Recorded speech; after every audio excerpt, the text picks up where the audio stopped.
हरे कृष्णा, राधे राधे। आप सबको स्वागत है मेरे यूट्यूब चैनल अहल्या की दुनिया में। आज हम दशा माता की 5वें दिन की कथा सुनेंगे और इस कथा को अंत तक ज़रूर सुनिएगा। और चलिए कथा शुरू करते हैं। एक राजा की 2 रानियाँ थीं। एक रानी को लक्ष्मी कहा जाता था और दूसरी रानी को कुलक्ष्मी कहा जाता था। एक दिन लक्ष्मी रानी को क्रोध होकर लकड़ी का पट्टा ले मलिन कपड़े पहनकर कोप भवन में जा लेटी। राजा ने लक्ष्मी से पूछा, तुम कोप भवन में क्यों पड़ी हो? तुम क्या चाहती हो? रानी बोली, कुलक्ष्मी को देश से निकाल दिया जाए। कुलक्ष्मी रानी थी, इसीलिए उसे निकाल देने से राजा की बदनामी होने का डर था। इसीलिए रानी को पीहर छोड़कर आने की बात सोची गई। राजा ने पटरानी को एक रथ में सवार कराया और स्वयं घोड़े पर चढ़कर रथ के साथ चलने लगा। एक बीहड़ जंगल में पहुंचकर राजा ने रथ को रुकवाया। पालकी ढोने वाले को कहा, वहां से हट जाने को कहा गया। राजा रानी को उस जंगल में छोड़कर घोड़े पर सवार होकर अपने महल में आ गया। कुलक्ष्मी को बाट जोहते सारी रात बीत गई। रानी को प्यास लगी। वो रथ से उतरकर पानी की तलाश में चल दी। रानी ने आसपास पानी खोजा, परंतु उसे कोई जलाशय नहीं दिखाई दिया। रानी ने एक सारस के जोड़े को एक तरफ जाते देखा। रानी कुलक्ष्मी सारस के जोड़ों के पीछे चल दी। चलते चलते वो एक नदी के किनारे पहुंच गई। रानी ने सोच आदि से निवृत्त होकर उसी नदी में स्नान किया और जल पीकर अपनी प्यास बुझाई। उस समय कुछ अन्य स्त्रियां भी स्नान कर रही थीं। स्नान करने के बाद उन स्त्रियां ने दशा माता का डोरा लिया। उनके पास एक डोरा बच गया। उन्होंने रानी से डोरा लेने का अनुरोध किया। रानी डोरा लेकर अपने रथ में आकर बैठ गई। दशा माता ने रानी की परीक्षा लेने के लिए एक बुढ़िया का वेश धारण कर उसके रथ के पास आई। वो रानी से बोली कि बेटी, यहाँ बैठी क्या कर रही हो? रानी ने बुढ़िया से कहा, पहले तुम बताओ, तुम कौन हो? बुढ़िया ने उत्तर दिया, मैं तुम्हारी मौसी हूँ। तब रानी उसके गले लगकर रोने लगी। उसने अपनी विपदा भरी सारी कहानी बुढ़िया को बता दी। अंत में रानी ने बुढ़िया से कहा, अब मुझे केवल तुम्हारा ही सहारा है, मेरी रक्षा करें। दशा माता की कृपा से उसी जगह माया का शहर बस गया। रानी के भैया भाभी आदि सारा मायका वहाँ प्रकट हो गया। रानी ने अपने पीहर के साथ मिलकर 9 दिन दशा माता की कथा कहानियाँ सुनाई। 10वें दिन डोरे की पूजा होनी थी। उस दिन सवेरे उठकर दशा माता ने रानी से कहा, नदी में स्नान कर आओ, वहाँ तुमको स्वर्ण कलश मिलेगा। तुम उसे ले लेना और जो डोली तुम्हें लेने आए उसमें बैठ जाना। किसी से ये मत पूछना कि यह डोली किसकी है। रानी ने नदी में स्नान किया।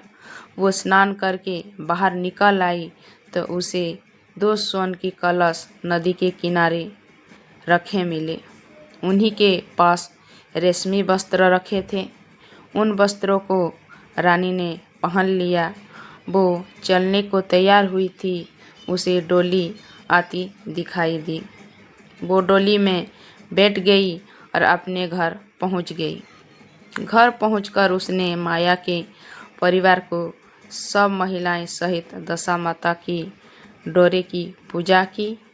सुहागिनों को भोजन कराया। उसके बाद उसने पारण किया। अब रानी अपने पीहर में आनंदपूर्वक सबके साथ मिलकर रहने लगी। इधर कुछ समय बाद राजा को रानी कुलक्ष्मी का ध्यान आया। राजा ने विचार किया कि जिस दिन से मैं रानी को जंगल में छोड़कर आया हूँ, तब से उनका कोई समाचार नहीं मिला। चलकर देखना चाहिए कि रानी कुलक्ष्मी का क्या हाल है। मंत्रियों ने राजा को समझाया कि अब रानी से मिलना आपके लिए ठीक नहीं होगा, परंतु राजा ने मंत्रियों की बात पर कोई ध्यान नहीं दिया। वो घोड़े पर सवार होकर उस स्थान पर पहुंचा जहां पर रानी को छोड़ आया था। राजा को यह देखकर बड़ा आश्चर्य हुआ कि यहाँ तो संघन वन था, परंतु अब यहाँ रणमिक बस्ती बसी हुई है। राजा ने लोगों से पूछा, यह कौन सी नगरी है? लोगों ने उसे बताया कि यह कुलक्ष्मी का नगर है। अब तो राजा की आश्चर्य का ठिकाना नहीं रहा। वो बार बार सोच रहा था कि क्या यह नगर मेरी पटरानी कुलक्ष्मी द्वारा बसाया नगर है। राजा ने कुलक्ष्मी के महल के पास जाकर सूचना भिजवाई कि उनसे अमुक देश की राजा मिलना चाहते हैं। रानी ने राजा को पहचान कर मिलने से मना कर दिया, परंतु मौसी ने उसे समझाया कि हिंदुओं में तो पति परमेश्वर माना जाता है। तुम्हें यही उचित है कि तुम यथाशक्ति उनका आदर सत्कार करें। मौसी के कहने पर रानी कुलक्ष्मी ने राजा को महल में बुलवाया। दोपहर को राजा को भोजन पर बुलाया। राजा के साथ नाई भी था। रानी राजा और नाई को भोजन कराने लगी। पहली बार रानी ने नाई की पत्तल पर भोजन परोसा तो नाई ने रानी के पैर पर एक छींटा लगाया। रानी इस भेद को नहीं समझ सकी कि नाई ने उसके पैर पर रायते का छींटा क्यों मारा। रानी दूसरी बार पोशाक बदलकर फिर आई। राजा मन में सोचने लगा कि यहाँ तो बहुत सी रानियाँ हैं, सबकी शक्ल एक जैसी है। मैं अपनी रानी को कैसे पहचानूंगा। डोरे आकर राजा ने नाई से कहा, यहाँ तो कोई रानियाँ है, मैं अपनी रानी को कैसे पहचानूं।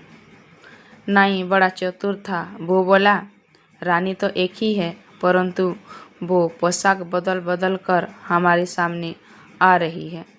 राजा ने नाई से पूछा, तुझे कैसे पता चला कि रानी एक ही है। नाई बोला कि मैंने उनके पर रायते का छींटा मारा था।